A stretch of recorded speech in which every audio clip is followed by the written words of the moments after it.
Hello, ഇന്ന് നമ്മളൊരു നൈറ്റിയാണ് ചെയ്യണത്. അതിന് വേണ്ടിയിട്ട് നമ്മളൊരു നൈറ്റി ബിറ്റെടുത്തിട്ടുണ്ട്. കുറച്ച് വൈറ്റ് കളർ, ഒരു ഓഫ് വൈറ്റ് കളറുള്ള റയോണിൻ്റെ മെറ്റീരിയലാണ് അത്. ഇവിടെ ബാലൻസ് ഇരുന്ന മെറ്റീരിയലാണ്, അതെടുത്തിട്ടുണ്ട്. അപ്പോൾ ഫ്രണ്ടിൽ നമുക്ക് 2-3 കുഞ്ഞ് ഫ്ലവർ വെച്ചിട്ട് ഒരു എംബ്രോയ്ഡറിയും കൂടി ചെയ്യണമെന്ന് വിചാരിച്ചിട്ടാണ് ചെയ്യണത്. 290 ഉണ്ടായിരുന്നു കേട്ടോ ഈ നൈറ്റി ബിറ്റ്. അപ്പോൾ ഞാൻ ഫ്രണ്ടിൽ നന്നായിട്ട് കുഞ്ഞു കുഞ്ഞു പ്ലീറ്റ്സാണ് പിടിച്ച് കൊടുക്കുന്നത്. ബാക്കിലും അതുപോലെ തന്നെയാണ്. നൈറ്റി വേറെ ആർക്കും അല്ല കേട്ടോ, എൻ്റെ അമ്മയ്ക്ക് തന്നെയാണ് നൈറ്റി അയക്കണേ. ഇതുപോലത്തെ റെഡ് കളർ കൂടി ഉണ്ട്, അപ്പോൾ ഞാൻ അതെനിക്ക് എടുക്കാം, ഈ ബ്ലൂ കളർ അമ്മയ്ക്ക് കൊടുക്കാമെന്ന് വിചാരിച്ചു. നമ്മുടെ ഈ നൈറ്റി ബിറ്റിന് 165 രൂപയായിരുന്നേ. 290 നൈറ്റി ബിറ്റാണ്.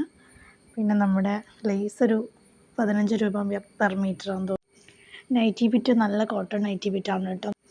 ഈ നൈറ്റി നമ്മൾ തയ്ച്ചേക്കുന്നത് ഭയങ്കര സിമ്പിളായിട്ട് കട്ട് ചെയ്തിട്ടാണ്. ഒരു 38 സൈസ് വരെയുള്ളവർക്ക് പറ്റുന്ന രീതിയിലുള്ള നൈറ്റിയാണ് ഞാൻ തയ്ക്കുന്നത്. ഒരുപാട് വലുപ്പത്തിലൊന്നും തയ്ച്ചിട്ടില്ല. അപ്പോൾ നൈറ്റി തയ്ച്ച് കഴിഞ്ഞിട്ട് ഞാനതിൽ ചെറുതായിട്ടൊന്ന് ഹാൻഡ് വർക്ക് ചെയ്ത് കൊടുക്കുന്നുണ്ട്. മെറൂൺ കളറിലുള്ള ആങ്കറിൻ്റെ ത്രെഡ് വെച്ചിട്ട് നമ്മൾ ചെറുതായിട്ട് ഒരു 3-4 ഫ്ലവേഴ്സ് ഫില്ല് ചെയ്ത് കൊടുക്കുന്നുണ്ട്. അത് കഴിഞ്ഞിട്ട് കുറച്ച് ലീഫും കൂടി ചെയ്ത് കൊടുക്കുന്നുണ്ട് കേട്ടോ. അങ്ങനെ ഫിനിഷ് ചെയ്യാമെന്നാണ് ഉദ്ദേശിച്ചേക്കുന്നത്. ചെയ്ത് വന്നപ്പോഴത്തേക്കിനും കാണാൻ നല്ല രസമുണ്ടായിരുന്നു. ഞാൻ എംബ്രോയ്ഡറിയിൽ അത്ര എക്സ്പേർട്ടൊന്നും അല്ല, അതുകൊണ്ട് കുറച്ച് വിഷമിച്ചിട്ടൊക്കെയാണ് ചെയ്തത്.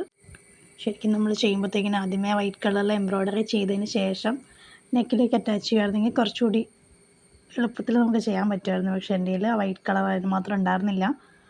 അപ്പോൾ അതുകൊണ്ട് ഞാൻ വെച്ച് കഴിഞ്ഞിട്ടാണ് കേട്ടോ എംബ്രോയ്ഡറി ചെയ്ത് കൊടുക്കുന്നത്.